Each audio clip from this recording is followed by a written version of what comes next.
I saw found footage, I saw mummies, and I saw Egypt in the description, and I'm like, that's weird. I gotta watch. Welcome back to Be a Horror Potato Man. I just watched The Ceremony is About to Begin. Kind of, not really a catchy title. I actually had to look it up, the name of the title of the movie, because it's just not catchy. It's a found footage movie, cult guy, this guy named Osiris, uh, going to college campuses and recruiting people, uh, cult like, saying basically anyone was bullied, didn't like life, really just anyone was bullied. He kind of, I don't remember what state it was, but he invites them to his compound, and everything's Egypt themed. They have Egypt buildings. They even dig a mausoleum where they will one day be buried. And the beginning of it, you learn all this because the main character is what is his name again? Richard? No, Keith is filming people who have left the compound. So he's doing documentary style, and we're getting this information from people who are give. Oh yeah, spoiler warnings, etc. A little too late for that, but giving descriptions on what the compound was like and how they were happy, and then Osiris was a very older gentleman, and he never speaks. They just literally show pictures or video of a guy with a beard in the background, kind of a little fuzzy, and he was a good leader. And then one day, he came back from a trip with a guy who named Osiris. Oh yeah, everyone had to pick an Egyptian name. Oh, Osiris comes back with a guy named Anubis. I think it's like the god of the dead in Egypt. And Osiris was like the main god or whatever. And Anubis kind of changes everything. He follows Osiris everywhere. He starts bullying a bunch of the people, uh, and they all get this bad vibes off of him. Then he climbs this mountain with Osiris one day, comes back and says Osiris has passed away. Doesn't really say how he passed away, just says he passed away. Uh, Obviously, a bunch of the people at the compound are like, "What the heck?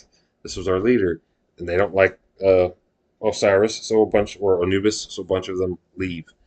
And then our documentarian turns the camera on himself, says he's interested, and he's filming this because his ex-girlfriend from 7 years ago went to this camp or went to this compound, and then he heard nothing from her, and then he's married, and then randomly hears her from her 7 years later through an email that hey, I miss you. So he basically breaks up with his wife after hearing from someone that they haven't seen for 7 years. They just ghost him. That's he's not likable in that aspect. But he goes to the compound, looking around. He sees nobody, nobody. Oh yeah, he got a invite from Anubis to come there and film. And then, so he goes to the compound, expecting to make a documentary, looking around, not seeing one. Then he sees Anubis on the ground, like just passed out, on something.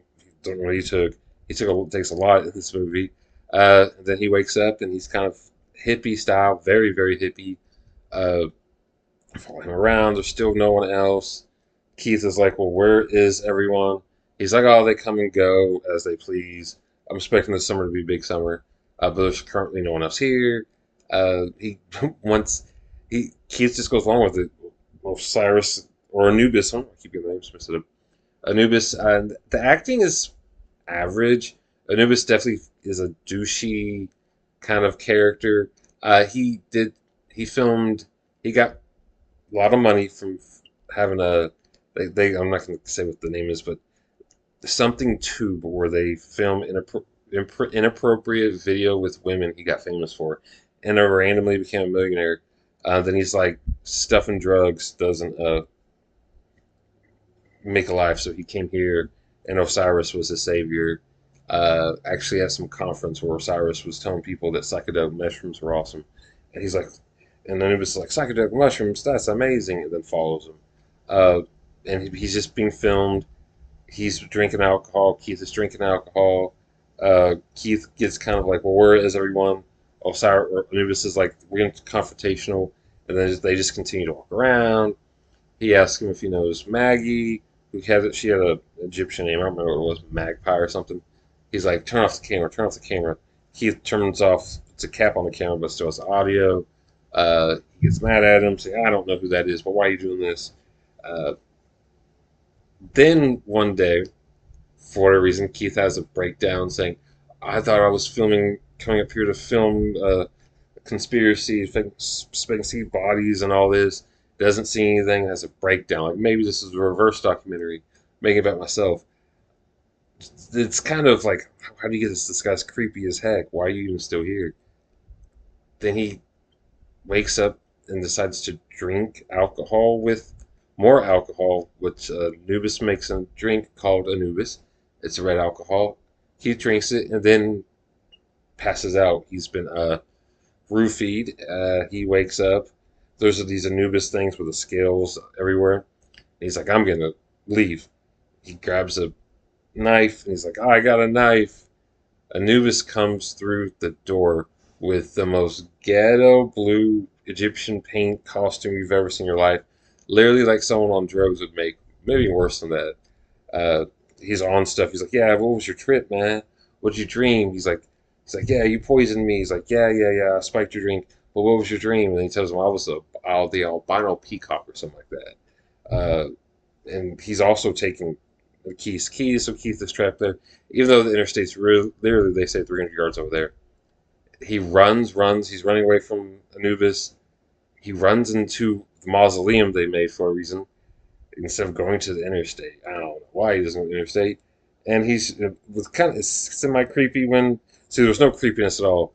Anubis was kind of, I mean, and if you were there, it'd be creepy, but it wasn't that creepy. But then when he's running behind Keith, saying Keith, that was kind of creepy. Then he goes in the tomb and finds bodies, and these bodies are covered in toilet paper to make them look like mummies, and they're walking around like zombies. So you got mummies, but they're covered in toilet paper, which I guess would actually looks ridiculous, but it would go with them. This guy being crazy and just making mummies out of everywhere. Everyone seems alive, really. So if they're mummies, they escape. Anubis is like, you let them escape. He grabs a gun and he starts shooting them. The infinite ammo. You just hear gun bullets going off left and right. And then Keith is attacked by one, hits in the head with and realizes it was Maddie. Maddie wakes up again, arg, and he grabs a rock, knocks her out, or finishes her off. And then Keith is knocked out by Anubis, who has subdued all the mummies. He's talking. Keith now wakes up in the mausoleum, paralyzed from the nose down, roofied, and we also saw that Osiris is also kind of like a zombie like thing because he's moving his head around, and Osiris or Anubis tells him, "You're the one. You're the one. The other ones were failed experiments. You'll be the one." Proceeds to stick something up his nose, and earlier he found brain and something, so he sticks something up his nose, and it gets gory, mummy style. It was a gory scene. And then we flip forward to Anubis videotaping himself, talking about how Keith is their new friend, and uh, they call Anubis father, by the way. He's just saying, "Father, finally, we've done it. We've succeeded. Keith is the one." And then they flip the camera around, and Keith is just there with like gauze in his nose, and he's grunting, I guess, because his brain has been destroyed. And then at the end of the credits, it just shows them walking up the mountain, and him basically pulling him around like he's a pet. Uh, the payoff was actually good for the end. The acting was average.